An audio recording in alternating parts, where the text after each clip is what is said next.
What's going on, guys? It is MurderInc here, back with another Raid Shadow Legends video, and yes, you read correct. We are going to be giving first impressions of what it was like to test these bosses. Now, obviously, I'm not allowed to show you footage of this, but Raid, thank you so much. You released an awesome video showcasing the new bosses, so I can show you clips from that video and explain what I've found so far, and a few things to be careful for when you're watching other videos I've seen. Get these champions out of the vault, get them ready, all of this stuff. I really want you guys to be careful because I found out a lot of things early on before the final testing, of course, since it's just been a day. So we're going to be talking about things that you really need to keep in mind for any new release of any single content. Alright guys, so as I just explained, we have to be really careful when talking about new content that does come out, no matter how cool, how hyped we all are for it, because until we test things, we are going to have no idea. We see all of the skills in front of us. If you've been playing for a while, you can say, Murder, I know how this game works. This is really easy, but you cannot tell simply from watching a video. I'm going to tell you that for a fact because I watched this video, then I went onto the test server and things were so different it would blow your mind as far as what you want to use. Now, it might work in a certain scenario, and they definitely did a good job as far as Raid goes for capitalizing where some of these tactics work. As far as where they showcased, you're going to notice right away if we kind of go back to right here. Notice the health here. This is easy, okay? So a lot of people, or normal I think it's called, this is normal. So a lot of people are going to be looking at this and saying, wow, this is going to be a viable strat. They have a section here called, I believe it's tips. Tips are really good. Some of them are good, some of them are not so good. But like I said, all of these tips are definitely viable for normal difficulty. As soon as you get to hard, not a chance. I'm going to tell you guys right now. Like I said, I can't reveal everything, but I can tell you for a fact, not a chance. Don't get too hyped.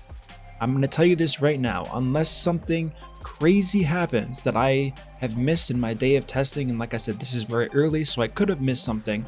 But you are going to see lots of people talking about bomb debuff champions, talking about how they're going to be meta. Look at our War Mother here. We have attack down, we have bombs.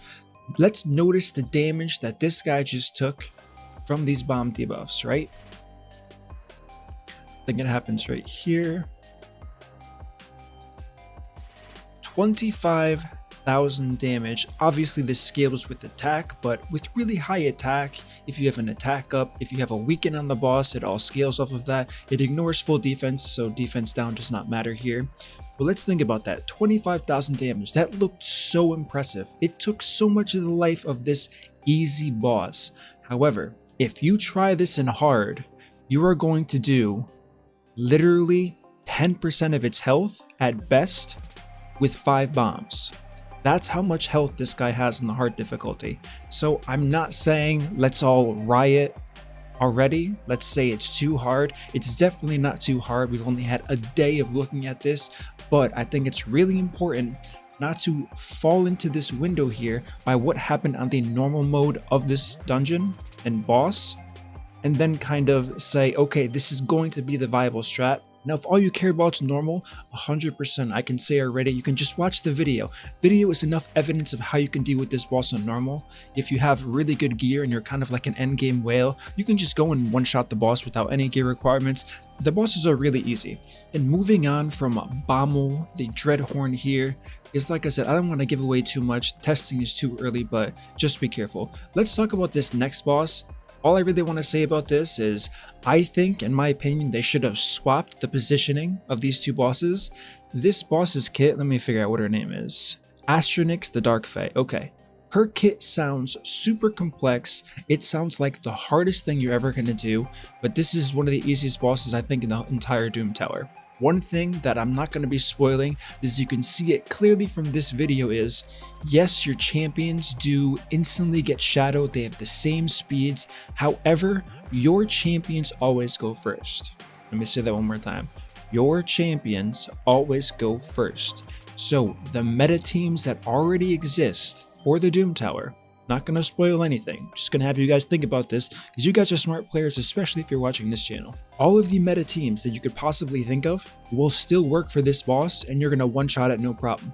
Now, I haven't cleared this on hard, because as soon as I do, I noticed this last time in the test server, a lot of content creators don't really mess around with the test server. They just wait for whoever has the fastest team, then they take it, and if they're in a good time zone, they release the video first, and blah blah blah, all that stuff happens. So I'm just not going to kill the boss at all, including when I do the video, so I can kind of keep the strategy to myself on what I'm doing. But like I said, this boss is so easy, there's no way the other content creators aren't going to figure this out instantly. I think I did 25 minutes of testing on this, and the boss is killable in minutes, actual minutes. So this boss, in my opinion, really cool concept, not going to lie. I really like what they did with this boss, but I think their application of it as far as making it difficult, I can definitely see what they tried to do.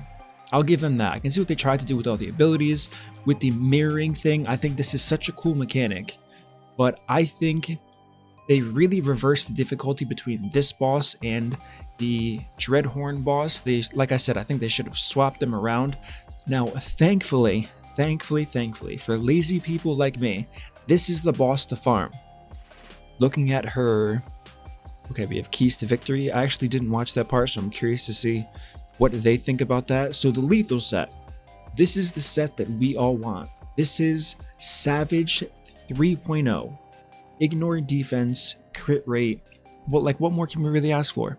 So thankfully, like I said, after testing, this is the easy boss. No worries, my friends. I'm gonna have guides on both of these, in-depth guides. I'm gonna use 5 champions, probably really tanky champions, just so I can explain the mechanics, show you how to counter everything.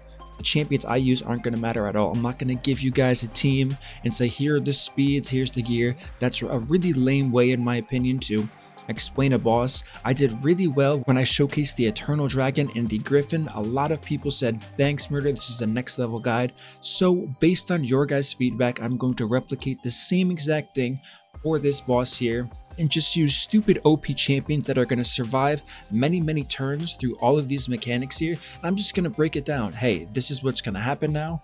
I'm not going to die, but you're definitely going to die if you tried approaching it this way. This is how to mitigate it, so on and so forth. I think that's a really valuable way to approach it, and as I saw from the feedback, it definitely works out really well. So I'm definitely excited to really dive into this bomb boss here that's a complete nightmare on hard mode, figure everything out. It's definitely going to take hours and hours based on what I've already tested so far. I think I'm about 3 hours in so far of trying different concepts to clear this quickly, but I'm definitely excited to keep at it and figure out some really cool things to show you guys, because this is going to be such a big wall, and maybe it's even smart by Plarium not putting this as the last boss. Now we're going to get a wall very early on into the hard Doom Tower rotation, and if no one, this is highly unlikely that no one figures out a way to do this, but if for some reason no one gets this done, it's going to be really bad for Plarium as far as how players are going to approach this. Now, one thing I did see in the comments of this specific video is comments saying, raid, this is all cool, but the fact that you're almost requiring certain champions, specifically legendary champions, maybe epic champions that are void, is a really big downer for the average player. I totally get that and agree with that 100%. I think they did fantastic with this second boss here. What is it? The Dark Fae. This is very doable with hundreds of champions. Literally hundreds. I think this is a brilliantly made boss. Like I said, a little bit easy, that's fine. However, and we're going back, this guy, you're going to hear a lot of him as soon as he's released in the coming weeks. If you aren't prepared and don't have the champions that whichever one of us CCs figure out the best way to do this, if you don't have those champions, I'm going to tell you right now, I've tested about 30 meta champions in different synergies, and this guy is absolutely dominating. He's just dominating. I can do a ton of damage and then just get one shot out of the blue because of RNG. Now, that might sound good, like, oh, but you can still kill it doing a ton of damage. Yes, that is good, but who wants to sit here autoing 100 runs where one of them's going to work because you're not going to get bad luck with RNG? Think about the fact that you have to freeze these. Now, there's a 3% chance you don't freeze these side bombs here. Now, they definitely undersold the amount of damage that these bombs do. Like I said, we're not talking about normal, we're talking about hard. Eventually, all of you guys watching here are either on hard or going to be on hard. So for normal, literally don't sweat it. I guarantee you'll be fine with any 5 champions you have. You might struggle a little bit until you have maybe 4-star or 5-star gear, but most of you are definitely going to be there. But if you get a 3% resist on these side bombs from the freeze, you're probably dead. And if you spawn a 3rd bomb like we see here, I don't even want to get into how much damage these things do. Like I said, I can't really talk about it unless they show it in the video. I'm not sure if they showed the damage, but between the stuns, there's a resistance. They talked about having resistance here. I'm not sure if it's bugged, so when it does hit live servers, there's not this huge issue. But I can tell you right now, 700 resistance isn't enough. It's just not enough to prevent debuffs from going on you, as this video said in the tips section. They did mention talking about resistance, and Plarium has a track record for releasing a gear set that's going to help out with the current boss you're fighting. I think that's definitely a good idea. It's a good reward to make farming it faster. So the Fortitude set, in case people don't know, 40 resistance plus 10% extra defense. So as I just mentioned, they said a tip was to stack resistance, and the reward here, this is actually a really good reward. I've explained this in a previous video, but this is the main thing. Unless this guy requires 1000 resistance and I'm just reading every skill wrong, it's not working. So like I said, I'm going to push that forward and see if everything's working on their end, if it was intended, if it was a tip that was misspoken about. Because like I said, there's going to be other ways to beat this boss, but so that's that. That's pretty much the end of this video here. I know I talked for a while, but I think it's really important to kind of take everything with a grain of salt outside of what you've heard so far about this boss, especially this video. I'm pretty sure I didn't break any rules by discussing a couple things, nothing specific of course. I'm actually taking a page from the book of Plarium here, where I kind of indirectly but directly answer a question and kind of play with those rules. It's kind of like this saying soon for Plarium. If you ask them when something's going to be done, you say soon. That's kind of what I'm doing in this video to get around what I can and cannot tell you guys as far as my testing so far. Alright champions, thank you for watching this video, and hopefully this is mentally preparing you for what to expect here. And once again, a reminder, do not invest early in champions. We have no idea what's going to, well, I have a small idea it's going to be meta for the Fae boss, but outside of that, we have no idea what's going to work. So don't just start investing in things because of the tips in this video, because of what people are speculating is going to be good. We are going to need hours of testing unless someone gets really lucky the first time they test the concept for these bosses here. Alright guys, as always, if you enjoyed this content, don't forget to like, subscribe, turn on the notification bell so you don't miss my next upload, and I will see you all in the next video.